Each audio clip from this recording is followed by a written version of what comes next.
Well, finally my first time at a whiskey bar. Damn, there's a lot of people. Hopefully nobody notices that I don't really know much. Like, what even is Scotch? What's up, you guys? Welcome to Pablo's Whiskey Bar. Could I get you anything to drink? Maybe some whiskey? Yeah, could I get whatever your favorite rye is with the rocks on the side, please? Thanks. Yeah, could I actually just get a Irish whiskey? Could I get that neat, please? So what's up, my friend? What could I get you to drink? My order? Yeah, I actually don't know what I want yet. You don't know what you're gonna order?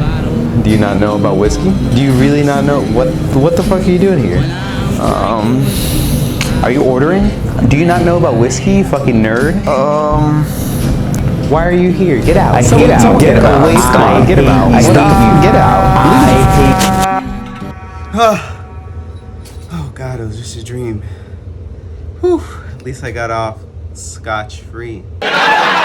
What is up, my beautiful friends? I'm glad to see you back. I hope everything's going awesome. I'm Pablo, and this is the Cocktail Corner. If you've ever felt a little intimidated or overwhelmed by the world of whiskey, hopefully this will be the easiest introduction. Let's start off with a little bit of like house cleaning.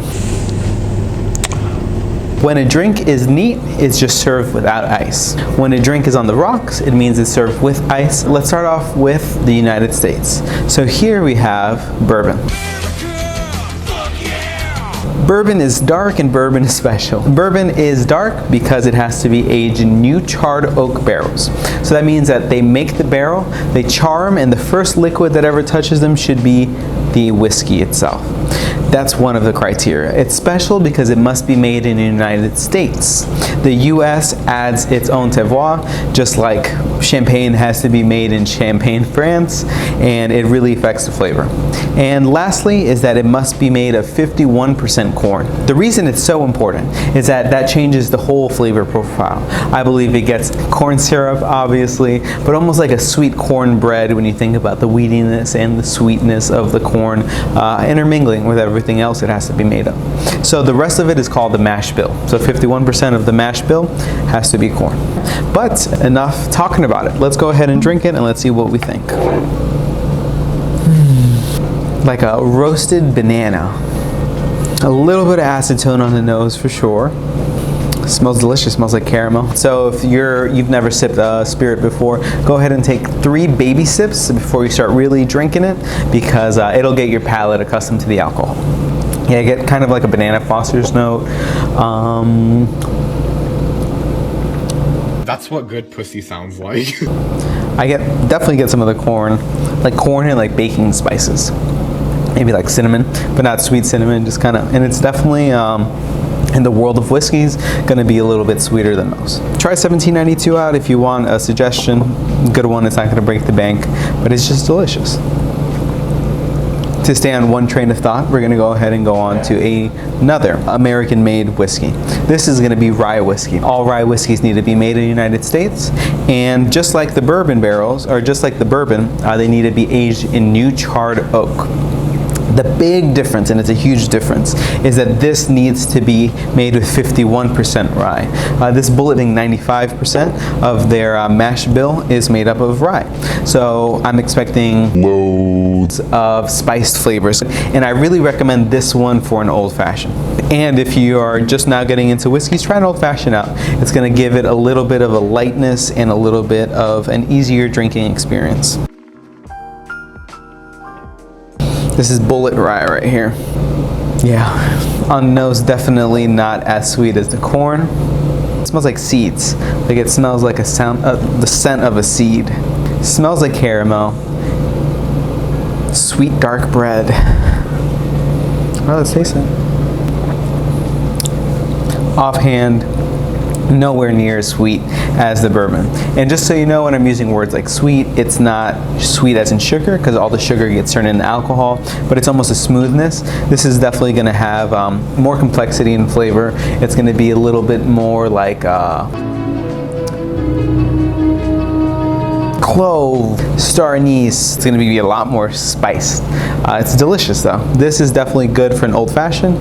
Alrighty, so now let's get international with it. Mr. Worldwide. with a little bit of Scotch. This is Glenmorangie, Speyside.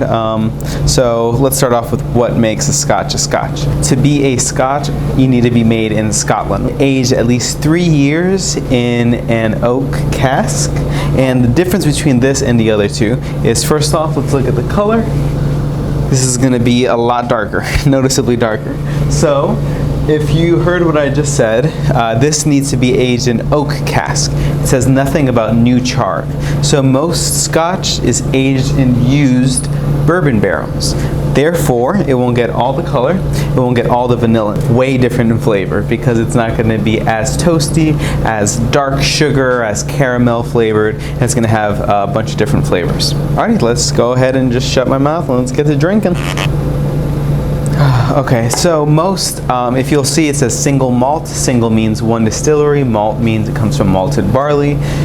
Malted barley is going to give it bready flavor. So it's not going to be very spiced. It's not going to be very sweet and corny. Yeah, on the nose I get kind of like caramel, vanilla. It's pretty basic stuff. Nuts, maybe like almond. If you get nose blind, just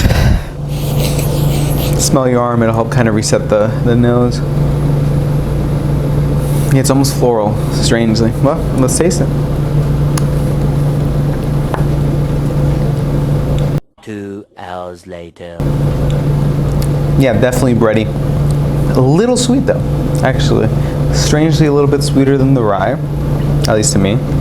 Almost like bread pudding, because it's like doughy, but it's a little bit sweet, a little bit of caramel on the palate.